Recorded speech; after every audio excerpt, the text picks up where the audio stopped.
Well, we should probably tell our listeners that FCC.gov. We're all here in wearing our shy gear because Syl and I are on location in Chicago. I'm gonna just pop a little view.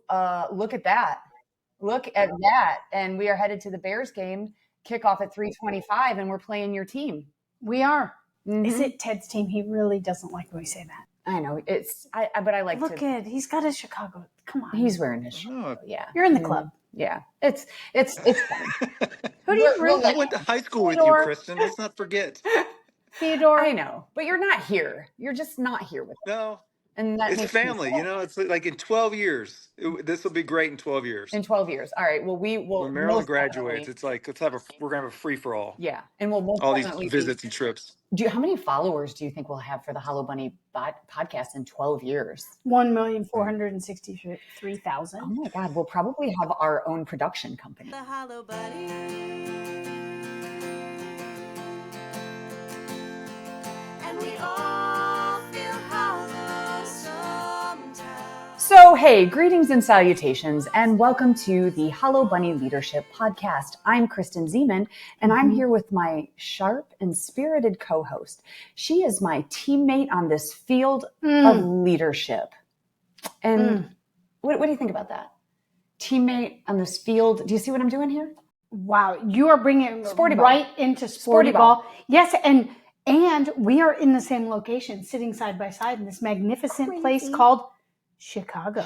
Chi-Town. We are in Chi-Town, baby. We are. And we're going to the 3:25 Bears game against Dallas, and we're going to paint our bodies. We are. We haven't done that yet because we just thought it might get a little sticky. Well, we're going to say all the curse words on here. Yes. But we aren't going to show any nudity. No, we're not. No, that's where we draw the line. It would be obscene. It would be titillating. It will be.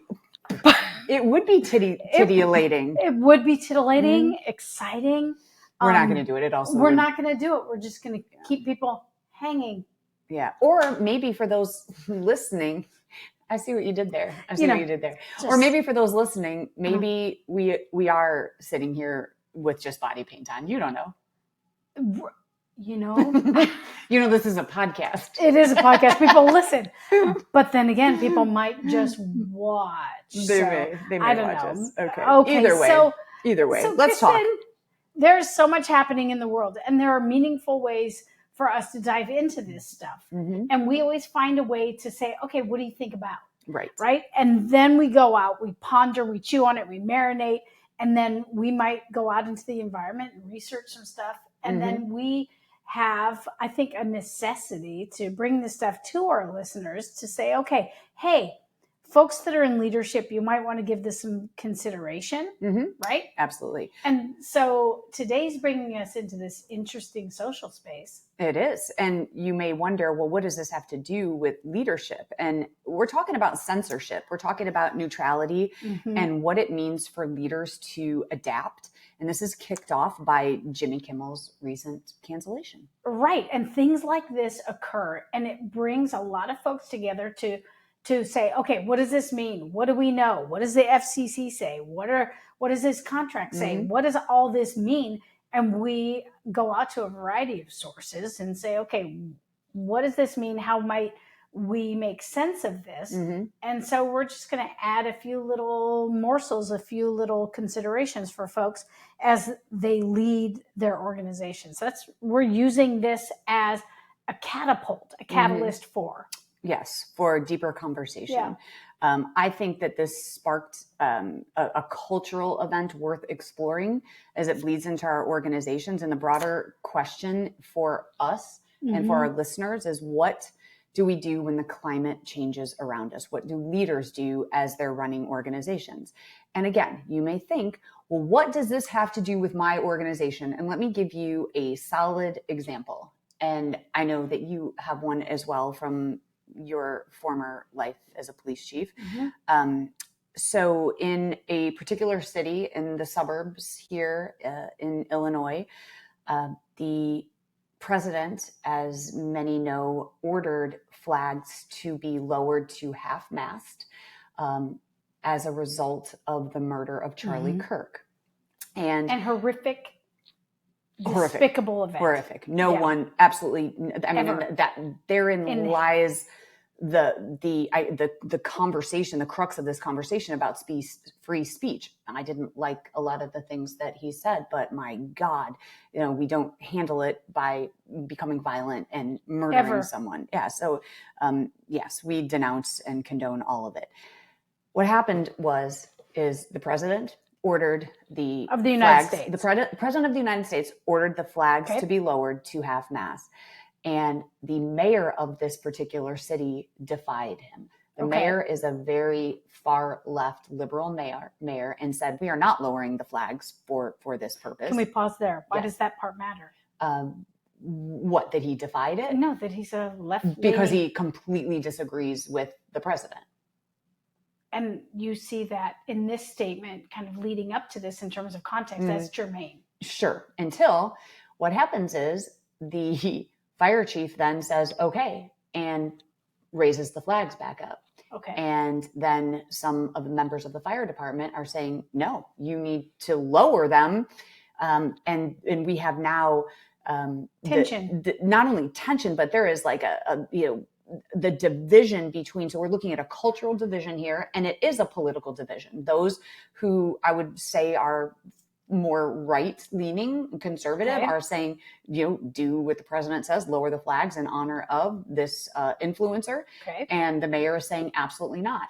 And so the fire chief is now in the middle of his boss and those that he leads. And those that he lead, they're pissed off. So what does a leader do in that situation when you're having, this is the plate spinning, your stakeholders, right? Sure. So you have your boss and then you have your people. And there are certain hills that I know I would be willing to die on and have said, I will not do this because it violates my true north. I will not do this. Is this one of those things that, is this the hill that you die on? And do you listen to your boss or do you listen to your people? I think you listen to both. Okay. Right. So let's break you put this it at down. 3/4. No. I think there's some really interesting things to dive into here. Yeah. The president has authority to do certain things. It is not a mandate. In many ways, it's not a mandate. However, the fire chief in your description and the mayor also have authorities, right? Absolutely. Okay, so let's just acknowledge that. These folks have some authorities. And in my understanding of this case you've just laid out, there is no mandate that you shall. It is that you are authorized to. So let's dive into, instead of the decision of lowering, let's dive into how the leader engages in the decision making. Because the tension is real and there is, I don't feel equipped to weigh in on that specific thing because I don't know the authorities that the fire chief had. I don't know the reasoning that he decided to raise it. And I don't really agree that the left-leaning, right-leaning is germane to the action. So if we just say, okay, we acknowledge that. Now let's talk about how do we dive into this, not only the paradox, but we dive into the leadership, decision-making, the communication, and how the leader provides reasoning and context to why are we taking this certain stance. Sure. And, in this particular example, real life example, the fire chief followed the orders of the mayor who said, we will not be lowering. Now, I actually think, and I love the idea of bringing people into the conversation, but regardless of, even when you do that, the more people you bring into the conversation, the more differing opinions you're going to have. Which is okay. What I loved, and a shout out to Governor Pritzker of Illinois, who said, I'll tell you what, we will absolutely lower the flags in honor of those affected by gun violence. Right. So therein lies kind of the path that we were going to travel, because he's arguing, J.B. Pritzker, in that statement that you just described, is arguing that, okay, all people of gun violence, because it's inclusive of victims and those grieving their loss.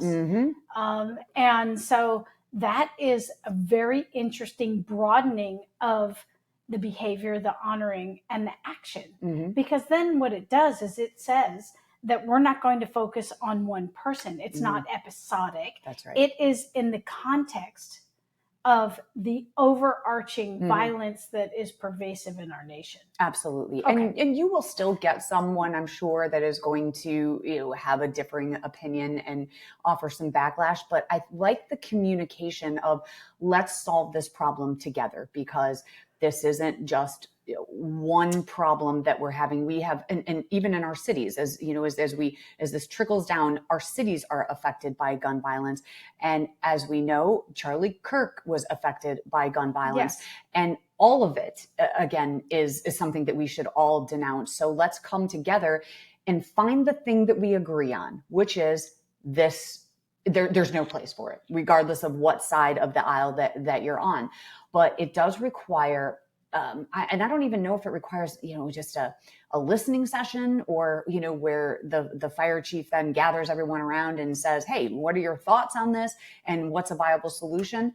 To me, and this is where leaders push back a little bit and say, I don't have time. I don't have time to get consensus on everything. I'm not suggesting consensus. I'm suggesting a transparent thought process to what we're going to do, so where we're coming from, and let me get some input and what is the best outcome for everyone. Right. And the best outcome is that people have voice. They can express themselves free of retribution, free of violence that would come toward them, because violence in this way is not contained with our political foe. Right. It will land at our feet. It will land at the feet of our compatriots, our folks that we are beside. It will land in our cities and in our neighborhoods. It's not contained to one group. Yeah. So I think what we're saying is that leaders need to have the courage to be in space with people, to hear their grievance, to hear their opinion, that they are free to express themselves. And in this way, this leader, this fire chief, has an opportunity to say, okay, I want to hear from you. Yeah. What created offense? What is it about this issue where you want to be heard? And giving voice does not mean giving vote. That in an organization is an essential leadership piece that I heard recently, underline, highlight, hashtag, or whatever's cool and hip now. Giving voice doesn't mean giving vote. Yeah. So you wouldn't go out to your organization and say, I'm going to vote. How many of you want to lower the flag? How many of you want, right? But I think that's what people are kind of looking for, is like, well, let's take a vote. Let's get a poll going here. And I think that's ineffective. I sometimes do. I think that's what people are looking for, is like just more of a concrete. You know why? Because I think in that case, it would absolve the leader, because then you can say, well, the majority voted to do this. And I think that is weak leadership. You don't, it is absolve the leader of the necessary courage to lead people. Exactly. There are times when it is appropriate to stand in. You and I have studied the Stoics, and there is incredible power in standing and bearing and tact and in silence. And sometimes in a personal space or in a professional space, silence is incredibly powerful, and silence is courageous. And so we've talked about that. There is, I think, a responsibility for any leader to recognize the gravity of the issue and to be in space to listen to people. Let me give you an example of one that didn't involve death. Okay. So as a chief of police in Tempe, I had occasion where it was a really tough time, and the union president was on vacation. 4th of July, uniformed police officers, and this is out in the open space, so it's not anything confidential, and I would never do that, give confidential information, but I want to give a story that didn't involve death, but it almost killed me, right? Because the POA president was on vacation overseas in Europe. In the middle of the night, he tweeted, dump Starbucks. Wind it back, we discovered that what had happened was uniformed police officers went to a Starbucks on a holiday. They walked into a barista that they know really well. They ordered their beverages. They were on a first name basis with this barista. She was lovely, I later discovered. There was a gentleman in the Starbucks suffering from some kind of mental health issue, not where they would have an interaction with him, the police officers, but he was energized around uniformed police officers. This barista said, hey, you guys, if you want to move over here, that would help ease the tension. They got their drinks. They were on duty in uniform in marked police cars, and they left. One of them felt so dishonored for reasons I still haven't really unwound or uncovered. Because the barista said, "Can you go over there? Stay away from him." And when Thank you you. say that there was energy around, so obviously, call it like in plain language, he didn't want cops around. He didn't like cops. Thanks for that. Okay. Yeah, he didn't like cops. Okay. Right. Okay. So what? So the barista just said, hey, you guys, no. Get away from him. Urge them to kind of move on. Okay. Well, they communicated that to the union president, that they were kicked out of Starbucks. He tweeted it. It became an international event. Starbucks handled it masterfully, beautifully. They acknowledged the difficulty. They acknowledged that they needed to bring in an entire team into Tempe. I met with them on the weekend, like 16 hours a day, to find out more about this, to hear directly from the barista. What ended up happening was it was already out in the environment. It was out in the environment of dump Starbucks, they hate cops. Right. It created an international event that was misunderstood, blown out of proportion from my perspective. And then we had to deal with damage control. People were supporting the police and saying that they will never drink Starbucks again. Sure. They could make their own commercial choice, their own consumer choice. Here's the thing. I chose not to be silent. I chose to be on ground, to meet with people, to get the context, to meet with the cop. Well, the cops wouldn't meet with me until their Monday because they were on their 3 days off. So I had 3 days with silence from my own cops because they were on their days off. And I worked with Starbucks to understand and to set the stage so the Starbucks team could meet with the officers to understand, to say if there was anything that made them feel less than or outcast or disrespected. Starbucks took ownership of all of it. And I had deep, deep respect for the manner in which they engaged. It was courageous. They didn't choose silence. They didn't choose comfort. And then I was able to message from my seat what my finding was, to not cast aside the officers or condemn them, but communicate internally with the organization and then externally into society. That was a lesson I will never forget because it was so, so difficult and so polarizing. Yeah. There's a couple things that I really want to pull out of there. Number one, let's talk about that barista for just one moment. Lily, she was lovely. Okay, so in my opinion, in my view, she exhibited a leadership that, like, she's she may be a barista, she's making the coffee, but that's her store, right? Oh. She sees she obviously is friendly with these cops who come in, and yet she sees an individual who doesn't, for some reason, like the police, makes him uncomfortable. So she does not ask those police officers to leave. Instead, she just says, right? Is that correct? Is that factual? That's my recollection, yes. Okay. Regardless, it was like, hey, she already knows that she's got the relationship. She's trying to diffuse the situation in her store on her watch. She's trying to get the best possible outcome. Hey, just give this guy some space. So regardless of whether the words she used were, maybe step outside until he calms down, whatever it may be, that's a leadership moment for a barista. You know where there's a failure of leadership? Is that union president that tweeted out dump Starbucks because, and I hope you're listening, because that is what incited this event that didn't have to be that way. First of all, he already knows how they've been treated every single time they go in there. Sure. You know what I'm saying? And so that is lack of leadership, in a position of leadership, by the way, as a union president, to incite and truly make something so much bigger than it actually was. So I think that needs to be called out as well. Sure. And I think as we kind of do a postmortem looking back, I don't think there are many people that would disagree with you. In fact, I think most people would say, ooh, that's an example. Don't put something out broadly when you don't have all the facts. And I really think it was a point of embarrassment. Yeah. It was a point of embarrassment and reactivity. Here's the thing.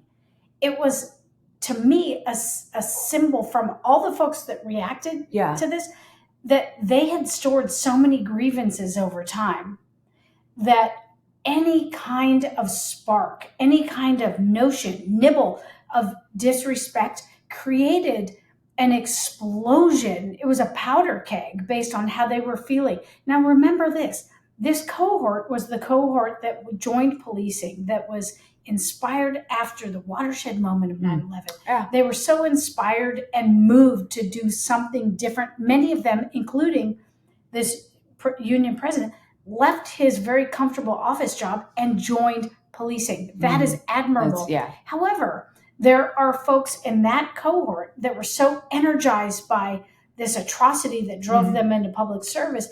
Their entire career, they'd been the heroes. They'd been admired and respected and never questioned. And when they were questioned in this era, they did not have the adaptive way of dealing with being questioned. They took it immediately as a grievance and disrespect. And that was difficult. So an injustice collector. Right. And see, then that puts you, that injustice collector, and then that bold statement to say dump Starbucks, then now that puts you in the middle as the leader of the organization, because now your cops are divided. On one hand, you have some cops that are like, okay, so what? She asked them to, like that makes sense, because we're always looking to diffuse the situation. That's what our job is. So it puts you in the situation, much like this fire chief in this situation. Do I raise the flag? Do I lower the flag?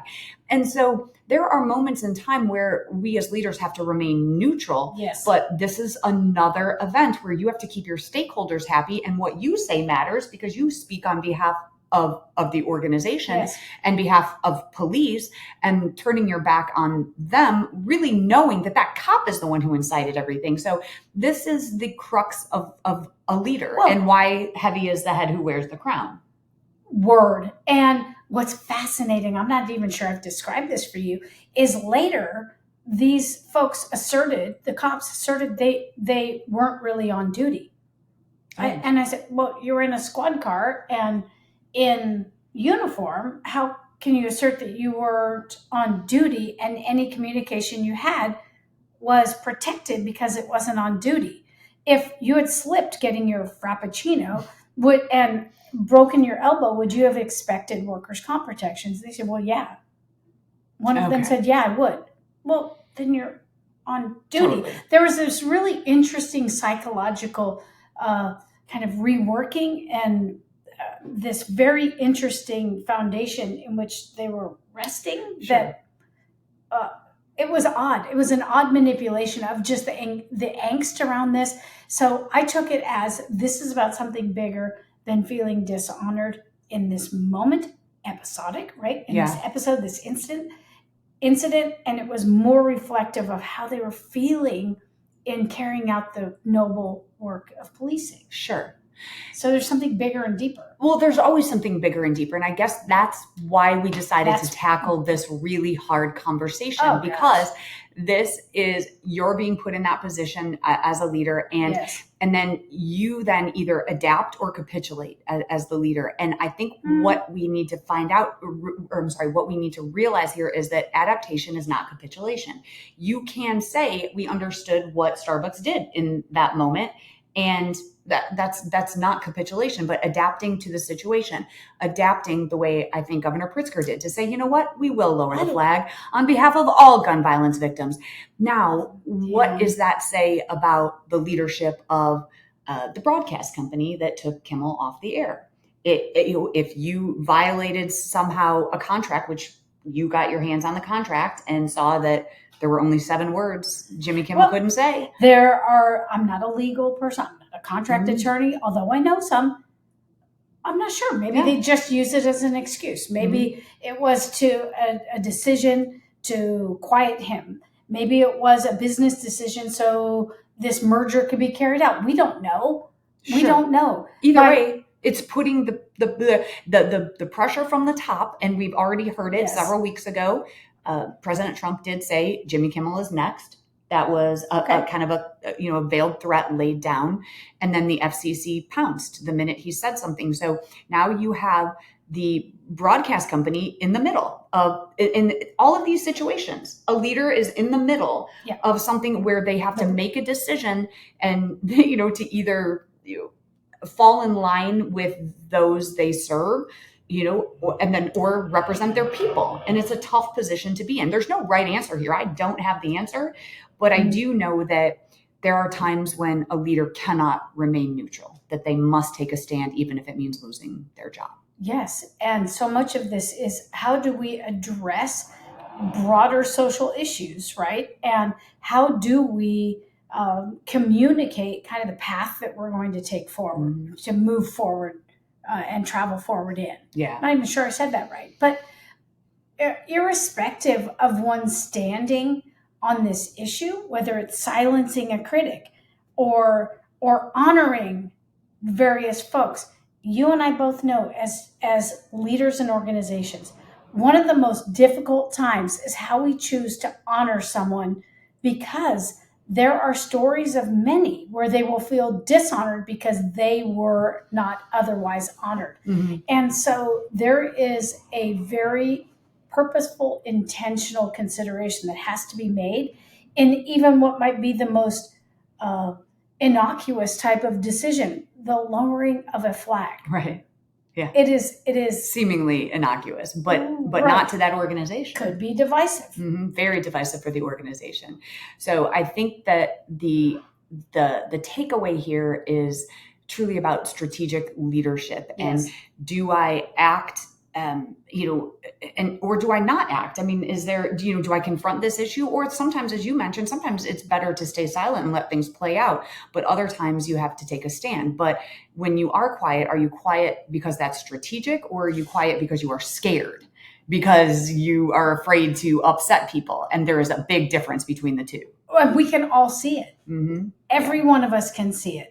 And bearing is one of the foundational principles on which leaders need to focus. They stand in bearing, how we engage, right? So the real urging here is to give consideration to how we give voice as leaders, how we stand up, how we step up, how we communicate. Do we communicate verbally? Do we stay silent? That is something that we are urging leaders to consider, because this is another polarizing issue potentially in our society. Yeah. That leaders, sure, we can't just go, oh, that's happening somewhere else. Yep. Because the international event lands at our feet. The national event comes to a small town suburb. Yeah.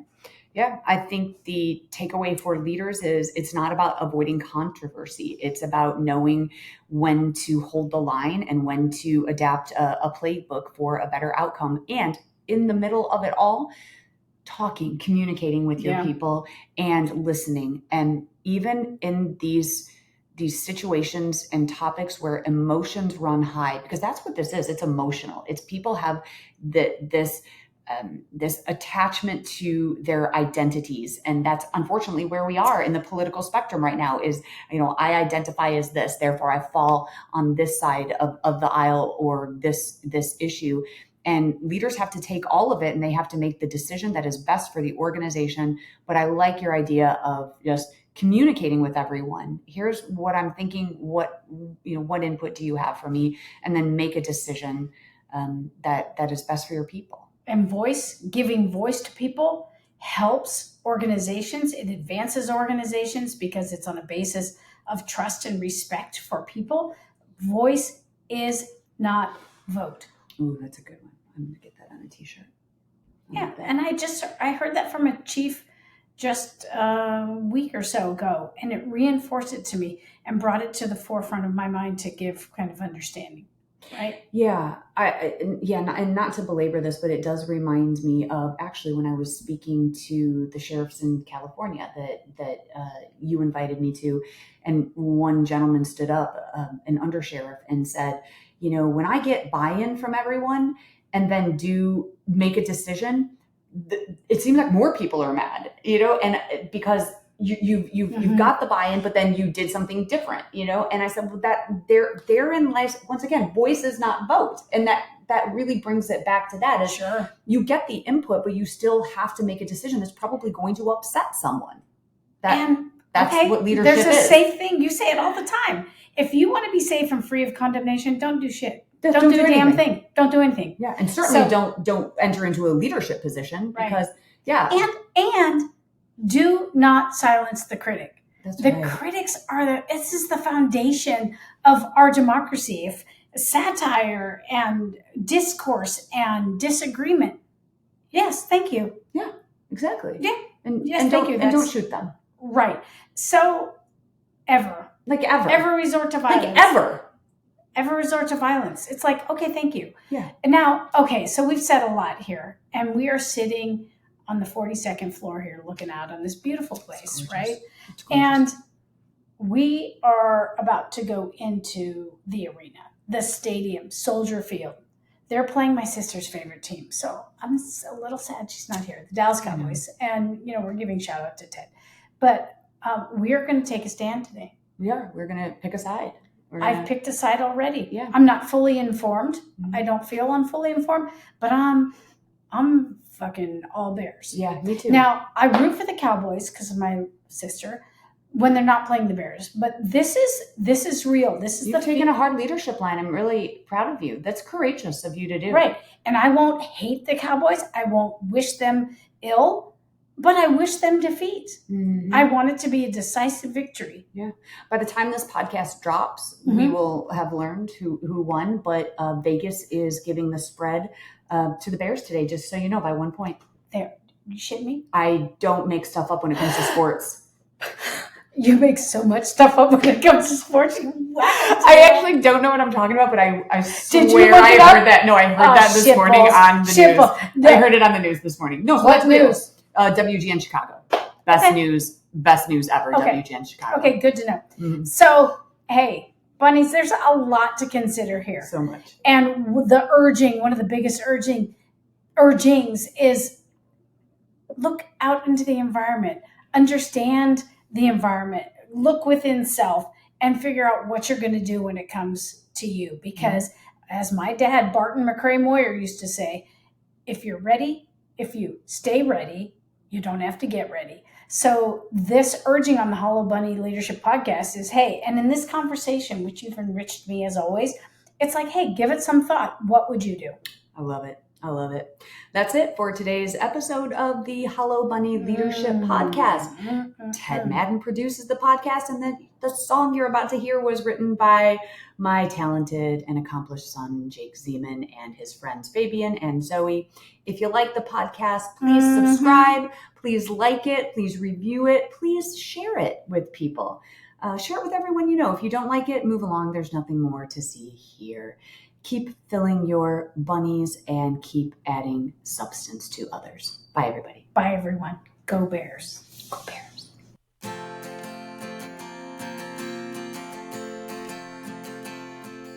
When you look inside, what do you find?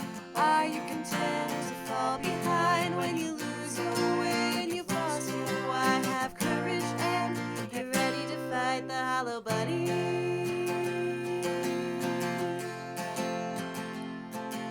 When the way ahead is covered in smoke and you're tired and you're scared and you're losing hope, you'll open your heart and your eyes to see a challenge and a question. Why not me?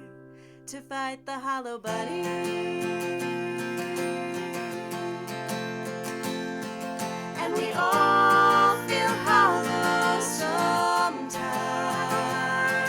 but the monsters are only in your mind. It's a tough pill to swallow, but if you're brave and kind, you'll be alright. If you fight the hollow bunny.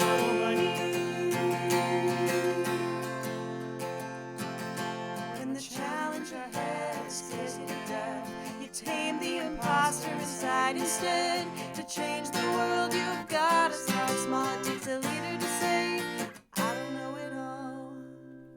And I know I'm gonna fall, but I'll pick it up and come back stronger, failing forward and moving onward, doing the hard thing and the right thing, forever fighting the hollow bunny.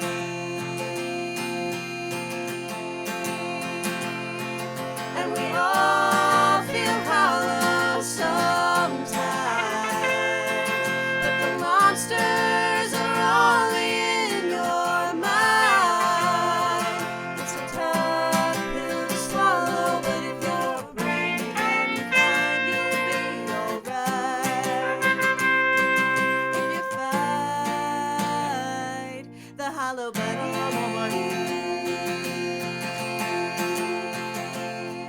If you're tough on the outside but empty within, something's gonna crack, you've gotta start again. And we all tough on the outside but empty within, something's gonna crack, you've gotta start again. The monster